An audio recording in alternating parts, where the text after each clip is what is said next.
दुर्गा सप्तशती का तीसरा अध्याय इस प्रकार है। सेनापतियों सहित महिषासुर का वध। महिषी मेधा ने कहा, महिषासुर की सेना नष्ट होती देखकर उस सेना का सेनापति चिक्षुर क्रोध में भर देवी के साथ युद्ध करने के लिए आगे बढ़ा। वह देवी पर इस प्रकार बाणों की वर्षा करने लगा मानो सुमेरु पर्वत पानी की धारा बरसा रहा हो।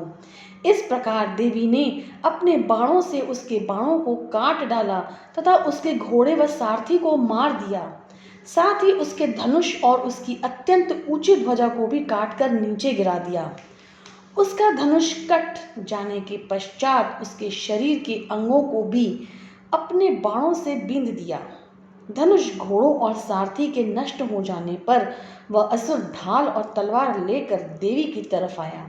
उसने अपनी तीक्ष्ण धार वाली तलवार से देवी के सिर के मस्तक पर प्रहार किया और बड़े वेग से देवी की बाईं भुजा पर वार किया, किंतु देवी की बाईं भुजा को छूते ही उस दैत्य की तलवार टूटकर दो टुकड़े हो गई। इससे दैत्य ने क्रोध में भरकर शूल हाथ में ले लिया और उससे भद्रकाली देवी की ओर फेंका। देवी की ओर आता हुआ वह शूल आकाश से गिरते हुए सूर्य के समान प्रज्वलित हो उठा। उस शूल को अपनी ओर आते देखकर देवी ने भी शूल छोड़ा और महाअसुर के शूल के 100 टुकड़े कर दिए और साथ ही महाअसुर के प्राण भी हर लिए। चिक्षुर के मरने पर देवताओं को दुख देने वाला चामर नामक दैत्य हाथी पर सवार होकर देवी से लड़ने के लिए आया और उसने शक्ति का प्रहार किया, किंतु देवी ने अपने हुंकार से ही उसे तोड़कर पृथ्वी पर डाल दिया। शक्ति को टूटा हुआ देखकर दैत्य ने क्रोध से लाल होकर शूल को चलाया, किंतु देवी ने उसको भी काट दिया। इतने में देवी का सिंह उछल उछल कर हाथी के मस्तक पर सवार हो गया और दैत्य के साथ बहुत ही तीव्र युद्ध करने लगा। फिर वह दोनों लड़ते हुए हाथी पर से पृथ्वी पर आ गिरे और दोनों बड़े क्रोध से लड़ने लगे। फिर सिंह बड़े जोर से आकाश की ओर उछला और जब पृथ्वी की ओर आया तो अपने पंजों से चामर का सिर धड़ से अलग कर दिया। क्रोध में भरी हुई देवी ने शिला और वृक्ष आदि की चोटों से उद्रग को भी मार दिया। कराल को दांतों, मुक्कों और थप्पड़ों से चूर्ण कर डाला। क्रुद्ध हुई देवी ने गदा के प्रहार से उद्यत दैत्य को मार दिया। भिद्धिपाल ने वाष्कल बाणों से ताम्र तथा अंधक को मौत के घाट उतार दिया। तीनों नेत्रों वाली परमेश्वरी ने त्रिशूल से उगाक्ष, उग्रवीर, महाहनु नामक राक्षसों को मार डाला। उसने अपनी तलवार से विडाल नामक दैत्य का सिर काट डाला और अपने बाणों से दुर्धर और दुर्मुख राक्षसों को यमलोक पहुंचा दिया। इस प्रकार जब महिषासुर ने देखा कि देवी ने मेरी सेना को नष्ट कर दिया है, तब वह भैंसे का रूप धारण करके देवी के गणों को दुख देने लगा। उन गणों में कितनों को उसके मुख के प्रहार से, कितनों को खुरों से, कितनों को पूंछ से, कितनों को सींगों से, बहुतों को दौड़ने के वेग से, अनेकों को सिंहनाद से, कितनों को चक्कर देकर, कितनों को श्वास वायु के झोंकों से पृथ्वी पर गिरा दिया।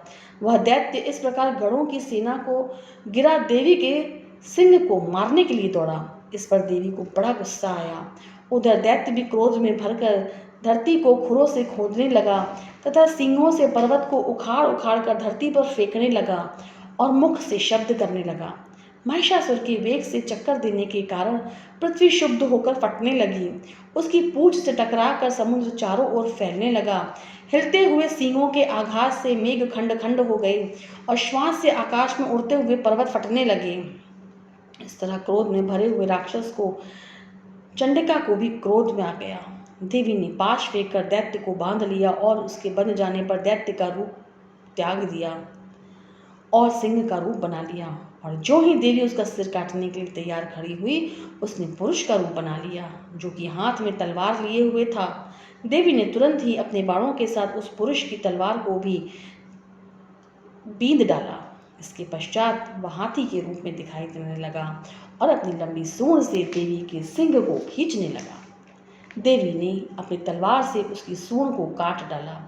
तब राक्षस ने एक बार फिर भैंसे का रूप धारण कर लिया और पहले की तरह चर अचर जीवों सहित समस्त त्रिलोकी को व्याकुल करने लगा। इसके पश्चात क्रोध में भरी हुई देवी बारंबार उत्तम मधु का पान करने लगी और लाल नेत्र करके हंसने लगी। उधर बलवीर और तथा मद से क्रुद्ध हुआ दैत्य भी गरजने लगा।